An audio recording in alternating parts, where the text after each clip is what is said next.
خالق دینا ہاتھ بندر روڈ کراچی کی قدیم سڑکوں میں سے ایک ہے، جسے اب ایم جناح روڈ کے نام سے جانا جاتا ہے۔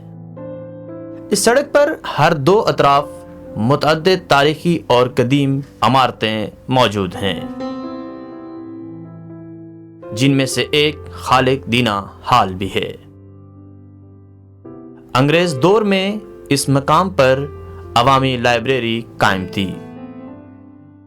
1906 میں لائبریری کی توسیع کے ساتھ ایک ہال بھی تعمیر کیا گیا، جسے کراچی کی ممتاز مخیر شخصیت غلام حسین خالق دینا کے نام سے موسوم کیا گیا۔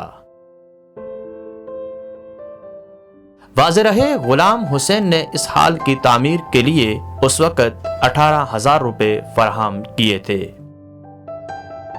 اگرچہ اس ہال کو سماجی اور ثقافتی تقاریب کے انعقاد کے لیے مختص کیا گیا تھا، تاہم 1921 میں تحریک خلافت کے دوران اس ہال کو کمرہ عدالت بھی بنایا گیا،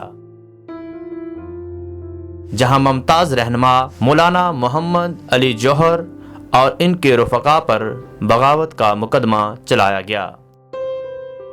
یہ تاریخی ہال تحریک پاکستان کے دوران مسلم لیگ کی سیاسی سرگرمیوں کا مرکز بھی بنا رہا۔ بلا شبہ اس عمارت کے در و دیوار تحریک خلافت اور تحریک پاکستان کی لازوال داستانوں کی گواہی دیتے ہیں۔